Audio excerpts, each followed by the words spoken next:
Thank you very much, Dr. Peter Hammond. It's terrific to be with you here in South Africa, or as I'm learning to say, South Africa. Being from the United States of America, I don't know how to speak proper English as they do here, but it's thrilling to be here.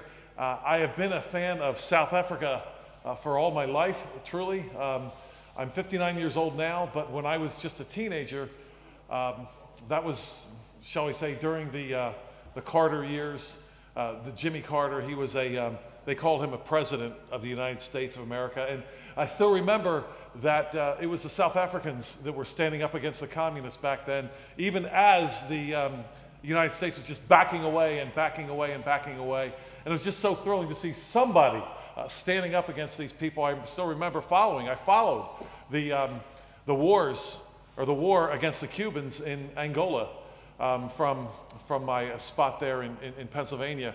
And I was just heartbroken when the betrayal took place, and to see what's happened to a godly country and how quickly our heritage can be lost. I was looking at this beautiful building here today and thinking, you know, look at all this wood. It would take a day to burn it all down. But how long it took to build it to begin with. And isn't that true the same way with civilization and with building a godly heritage? It takes a long time to build the godly heritage. It doesn't take long, does it not, to take it apart? Well, again, thank you, Peter, for having me here at this Reformation Conference.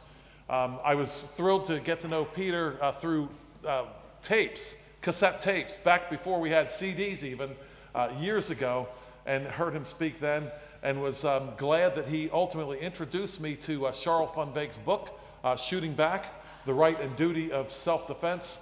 And through that book, then, I was able to get to know Charles. So I'm thrilled to be finally here in South Africa and with you. A little bit about myself.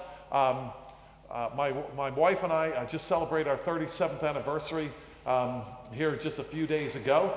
And thank you, that sounds hot. Thank you. Raise your hand if you can hear me now. I'm just kidding. My wife and I just, as I said, we just celebrated our 37th anniversary in Pennsylvania, USA. We have 9 children. The Lord has blessed us with 9 children and 9 grandchildren. And that surprises a lot of people. Of course, a few generations ago in the US, that was not a big family. Now it's a huge family, and people are shocked.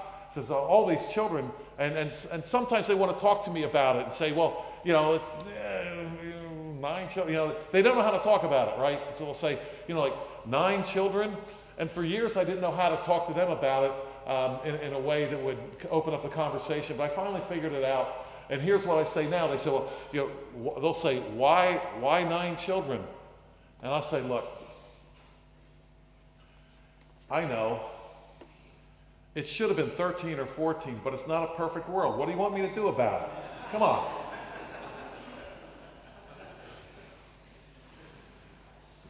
The Lord has been merciful to us in the education of our children. We have been able to homeschool them all throughout their entire educational experience. Back when my oldest son, who's 35 now, was